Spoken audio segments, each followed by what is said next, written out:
Olá a todos, eu me chamo Fagner Pereira, eu estou acompanhado da minha colega de trabalho, Valdeise Silva, e nós vamos falar de um tema muito interessante que é educação e cidadania, direito à dignidade humana.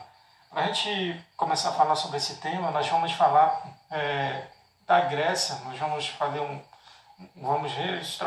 retroagir no caso, né, falar sobre onde tudo começou, onde foi implementada a questão da educação, a questão da cidadania, foi tudo baseado nos gregos, porque eles foram os precursores de tudo que nós temos hoje em dia. Só que o método que eles empregavam não era um método justo.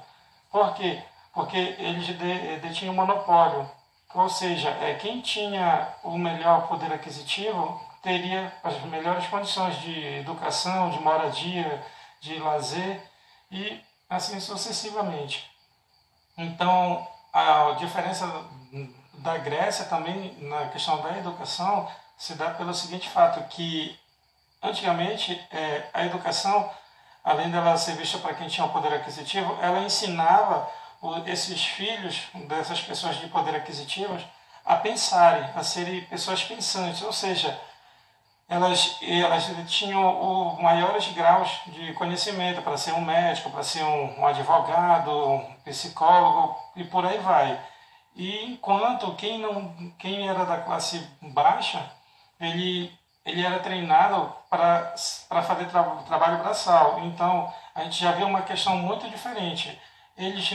Os filhos que tinham poder aquisitivo, eles não usavam a força dos seus braços, e sim a força de sua mente. E enquanto os outros eram o contrário. Então a gente já via uma questão de desigualdade. Só que com tudo isso nós vamos jogar aqui para o nosso Brasil. Os tempos foram se passando, foram implementados novos métodos. Até hoje em dia nós temos aqui, por exemplo, a nossa Constituição, onde ela nos garante igualdade em todos os direitos. Ele também nos dá algumas obrigações, deveres e obrigações, mas o legal disso tudo é que nós somos amparados, nós somos vistos com igualdade perante a lei.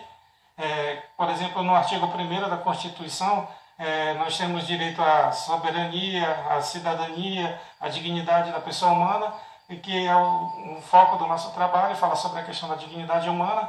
E no artigo 6º, por exemplo, ele fala sobre a questão dos direitos sociais, por exemplo, direito a transporte, lazer, educação, alimentação, trabalho, a moradia e por aí vai. Então, a gente vê que a questão da nossa Constituição, ela nos garante igualdade.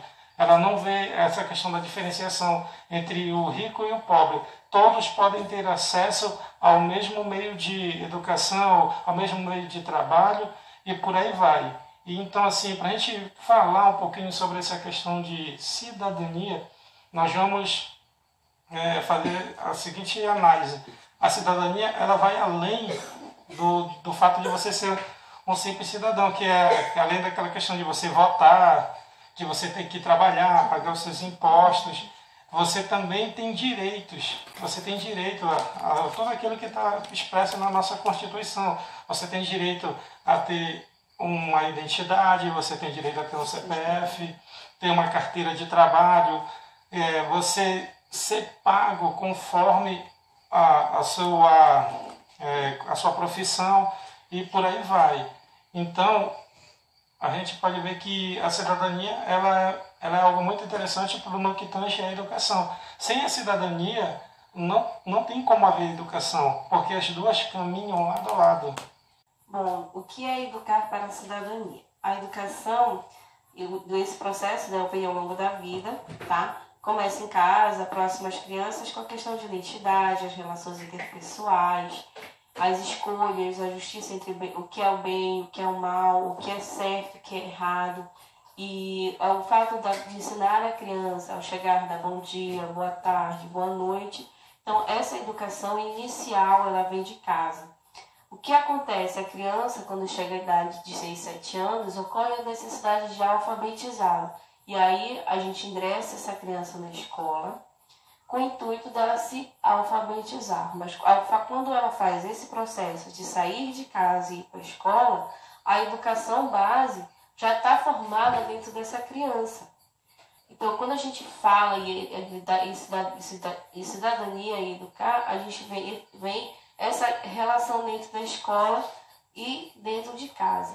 Quando a criança começa a se alfabetizar, ela começa a entender os conteúdos de matemática, de ciências, começa a conhecer a base escolar e ter contato com o professor. Quando ela passa do ensino fundamental em outras disciplinas, e todo o processo escolar se dá aí. Sendo que esse processo escolar ele tem que estar ligado automaticamente à casa e à família e todo o contexto dela. Quando essa criança ela começa a estudar e ter todos os conceitos escolar e esse mundo ele se envolve com o da família, a criança ela tem a consciência dos seus direitos e responsabilidades, é informado dos temas políticos sociais e fica preocupado com o bem-estar dos outros, fica preocupado com aceitar a diferença do outro e acaba dentro da escola tendo contato social e acaba aprendendo tantos os contextos das disciplinas, português, matemática, ciência, história, geografia e as atualidades, mas também a questão do saber dividir, do saber falar, do saber respeitar a opinião dos outros, conhecer a diferença, tudo isso é dado dentro da escola.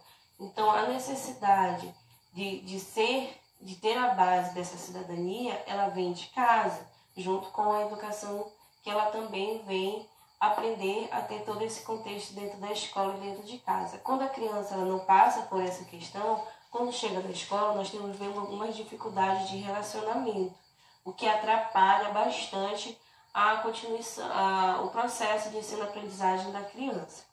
O aprender, ele vem da necessidade de adquirir os conhecimentos e da criança se desenvolver perante a sociedade. Então, fica muito mais fácil lidar com esse contexto quando essa educação ela tem uma formação familiar adequada.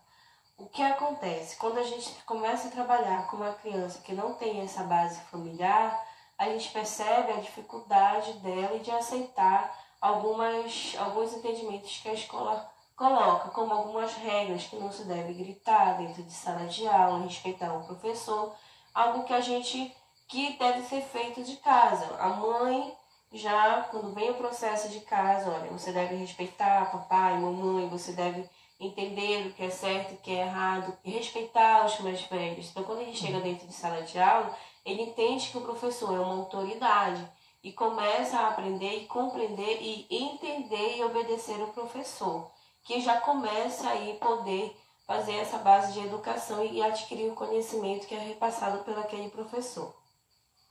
Meus amigos, então, a gente finalizar aqui sobre o nosso tema sobre educação e cidadania, a gente também pode falar que, de uma maneira assim, como a gente pode conscientizar os discentes a buscar os seus direitos como cidadão. A gente pode entender assim que esse desenvolvimento de cidadania ele vai envolver a questão de confiança, da responsabilidade, o respeito pelas diferenças, são alguns dos tópicos que eles é incluído nesse ciclo de educação baseado em cidadania. Então, se formar cidadão é você entender que você também, além de você ter os seus direitos, você também tem os seus deveres. Como, por exemplo, você vota, você paga as suas contas, contribui pagando seus impostos, IPVA, declarando o seu ganho, né, para a Receita Federal, e por aí vai. Só que vai também em outras questões também. Por exemplo, você entender que ser cidadão também é ajudar as pessoas mais necessitadas. Por exemplo, como ajudar um idoso a atravessar uma rua, ajudar um deficiente físico ou um deficiente visual. É isso que faz que nós possamos ser considerados cidadãos. E esse seria o nosso resumo sobre esse nosso tema, que a educação e a cidadania, elas caminham lado a lado, um complementa o outro. Tanto que eu vou deixar uma citação aqui de Kant, que ele fala o seguinte: o homem não pode tornar-se um verdadeiro homem senão pela educação. Ele é aquilo que a educação dele faz. Então, nós finalizamos aqui o nosso trabalho e agradecemos a todos pela atenção de vocês. Espero que tenham gostado e vamos continuar nessa vida aí que, se der tudo certo, a gente vai conseguir a nossa aprovação. Obrigado a todos pela atenção e muito obrigado. Tchau, tchau.